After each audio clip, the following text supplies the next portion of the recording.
दोस्तों बहुत बड़ी खबर निकल कर आ रही है। तालिबान और ईरान एक साथ। अरे बाप रे, तालिबान भी ईरान के साथ मिल गया। अब क्या होगा ये तो ऊपर वाले ही जानते हैं। देखते हैं पहले वीडियो, उसके बाद क्या होता है फिर बात करते हैं।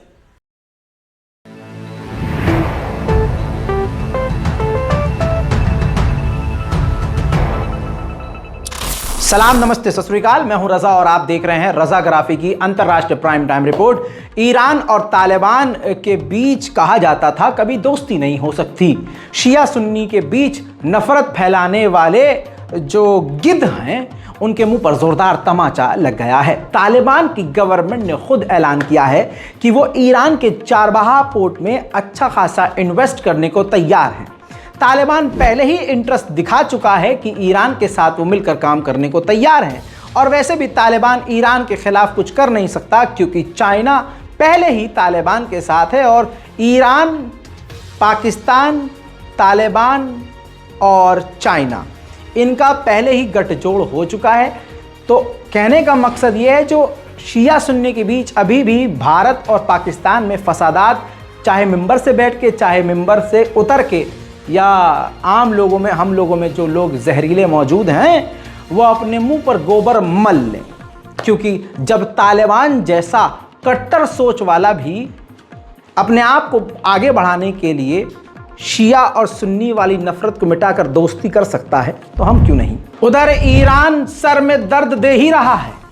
रूस ने एक अपना रॉकेट लॉन्च किया जिसमें उसके कई सारे सैटेलाइट थे, लेकिन रशिया ने खेल ये कर दिया कि उसी रॉकेट के अंदर एक ईरान का भी सैटेलाइट इंस्टॉल करके लॉन्च कर दिया। यानी रूस का रॉकेट और उसके अंदर ईरान का सैटेलाइट। Зажигание.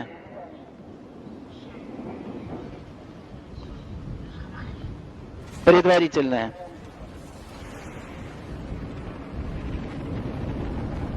Промежуточное. Главное. Подъем. Контакт подъема. Двигатели центрального и боковых блоков вышли на режим главной ступени. 10 секунд. Параметры системы управления ракетой-носителем в норме.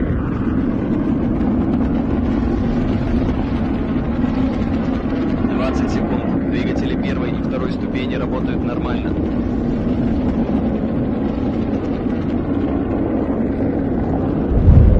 बांग्लादेश की राजधानी ढाका में एक बड़ा हादसा हुआ। तस्वीरें मैं अलग से नहीं दिखा सकता हूं, ये साइड में देख लीजिए। मामला यह है कि आग कैसे लगी नहीं पता। 6 मंजिल की बिल्डिंग थी, बुरी तरह से आग लग गई। 45 लोगों के मारे जाने की खबर है। जब तक मैं ये रिपोर्ट कर रहा हूं हो सकता है ये आंकड़े बढ़ भी जाएं और सैकड़ों लोग झुलस गए हैं। इंक्वायरी हो रही है कि आखिर ये आग कैसे लगी, लेकिन पूरी बिल्डिंग जलकर राख हो चुकी है और लोग बर्बाद हो चुके हैं। उधर पड़ोसी देश पाकिस्तान भी पूरी तरह से जंग की तैयारी कर रहा है। अपने पाकिस्तान में मौजूद जो पंजाब का इलाका है, 20 देशों के साथ वहां पर पाकिस्तान ड्रिल कर रहा है, जिनमें तुर्की, America, Bahrain, Jordan, Kazakhstan, Saudi Arabia, Maldives, Morocco, ऐसे बहुत सारे देश, यानी अमेरिका भी शामिल है।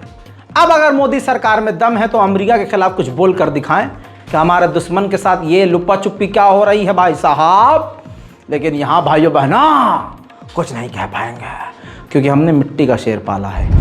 अमेरिका के 33 सांसदों ने बाइडेन को चिट्ठी लिखकर साफ कहा है कि अभी जो पाकिस्तान में सरकार बनी है, अमेरिका उसको मान्यता ना दे क्योंकि पाकिस्तान में बड़े लेवल पर इस चुनाव में हेरफेर हुआ है। उधर दोस्तों, पाकिस्तान का बेस्ट फ्रेंड चाइना फिर से तैयार हो गया है पाकिस्तान को $2 बिलियन का लोन देने के लिए।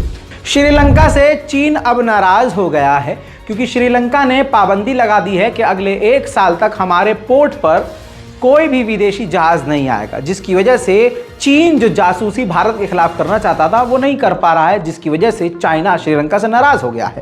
वहीं चाइना पूरी दुनिया में तेजी से आगे बढ़ चुका है और पूरी दुनिया को वो टक्कर देने के लिए तैयार है। अमेरिका के पास रोबोट हैं, लेकिन ऐसे रोबोट नहीं जैसे चीन बना चुका है। लीजिए आपकी स्क्रीन पर वो रोबोट का वीडियो भी मैं आपको दिखाना चाहूंगा। ये देखिए, ये वो रोबोट है जिसके मुंह पर आप देख सकते हैं एक मशीन गन तैनात है और ये सटीकता से काम कर रही है। इसके निशाने चूक नहीं रहे हैं। जैसे कहा जाता है कि रोबोट परफेक्ट नहीं है, यहाँ चीन का ये हथियार वाला रोबोट परफेक्टली काम कर रहा है। सवाल अब अमेरिका पर उठ रहे हैं कि अमेरिका रोबोटिक्स के ज़माने में इतना पीछे कैसे रह गया है। चाइना का यह हथियार दुनिया के तमाम देशों के लिए एक बड़ा खतरा और बड़ा संकेत है। भारत और चाइना के बॉर्डर के मामले पर चीन ने LAC पर कहा है कि हालात नॉर्मल है, सामान्य है, लेकिन आपको बताना चाहूँगा कि चाइना ने यह भी कहा कि बैठकर हम बातचीत करके हल निकाल देंगे। लेकिन दूसरी तरफ चाइना ने डेप्सांग से पीछे हटने से इनकार भी कर दिया है। उधर भारत भी बेवकूफ़ नहीं है। चीन की हरकतें देखने के बाद भारत ने मॉरिशस में अपने एयरफील्ड और इंफ्रास्ट्रक्चर को और सैन्य ठिकानों को अपग्रेड कर लिया है। मॉरिशस को उस नज़र से देखा जाता है कि जहां से चाइना के खिलाफ भारत ऑपरेशन कर सकता है।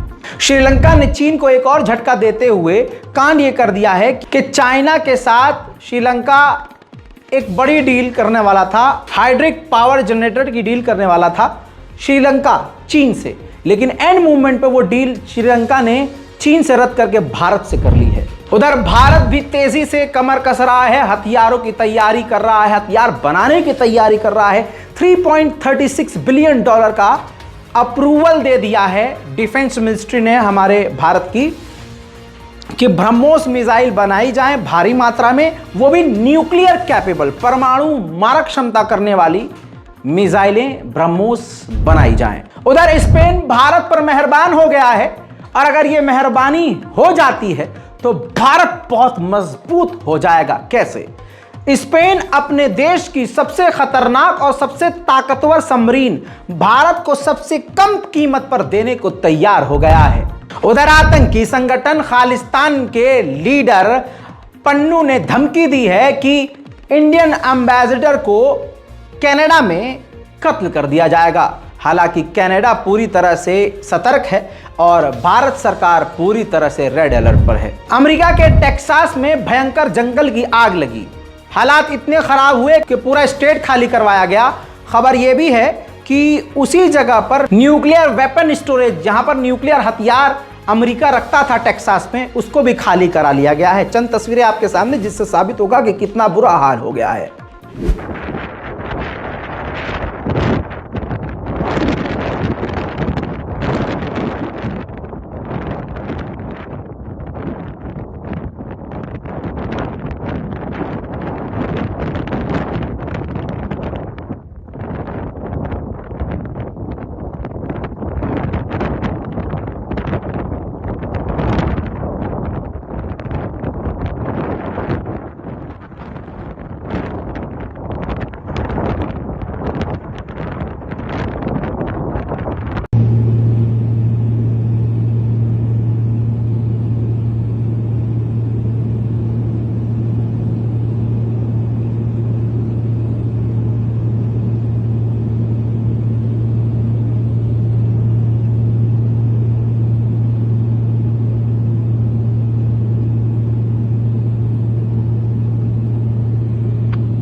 भारत ने सतर्कता दिखाते हुए बयान जारी कर दिया है और कह दिया है कि हमारे 20 इंडियन नागरिक रूस की सेना में फंसे हुए हैं, उनको वहां से डिस्चार्ज करने के लिए हम लगातार रूस के संपर्क में हैं। भारत ने मौके का खूब फायदा उठाया और अंधाधुन रशिया से तेल लिया, लेकिन अमेरिका के कड़े प्रतिबंधों के बाद अब भारत भी नरम हो गया और भारत ने इसी महीने 22% रूस से तेल लेना कम कर दिया है और वो सऊदी अरब से ले रहा है।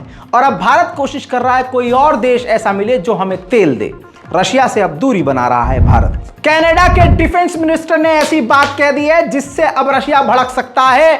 यह जंग रूस और यूक्रेन की काफी ज्यादा आगे बढ़ सकती है। कनाडा के डिफेंस मिनिस्टर ने कह दिया है कि हम कुछ शर्तों के साथ कनाडा की फौज यूक्रेन में तैनात करने को तैयार हैं। हमारी फौज हमला नहीं करेगी तो क्या करेगी? अपने मुंह में रूस की मिसाइल समाएगी क्या? दोस्तों ये जंग बढ़ने वाली है। रशिया का एयर डिफेंस सिस्टम पंशीर रूस के ही एक शहर में चलते चलते पलट गया, जिसका सोशल मीडिया पर मजाक उड़ाया जा रहा है।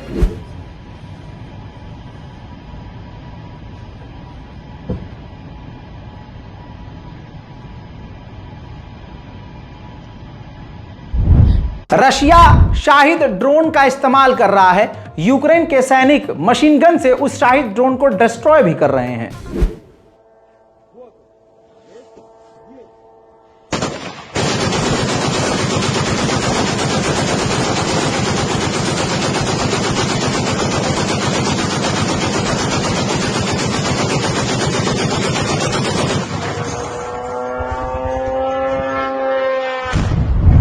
रूस का Su-30 बैलिस्टिक सागर में भटक रहा था।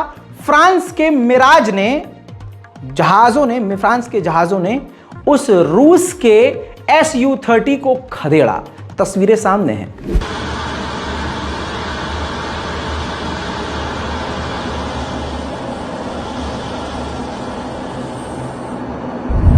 अंतरराष्ट्रीय प्राइम टाइम रिपोर्ट में इतना ही। चैनल को सब्सक्राइब कीजिए ताकि आपके कम समय में मैं आपको ज्यादा से ज्यादा खबर दे सकूं। मैं हूं रजा और आप देख रहे थे रजाग्राफी। जय हिंद। दोस्तों, जैसे कि आपने देख ही लिया, सुन लिया, शिया और सुन्नी के बीच जो नफरत है वो नफरत अभी खत्म करने वाले हैं ईरान और तालिबान, मतलब ईरान और अफगानिस्तान मिलके। जो लोग शिया सुन्नी के बीच मुंह पर जोरदार तमाशा लग गया। और कनाडा जो भी बयान दे रहे हैं वो तो रशिया को मालूम है रशिया क्या करेगा क्या नहीं करेगा। आपने जो सुनी लिया राजा भाई के मुंह से, मैं और क्या बताऊं आपको।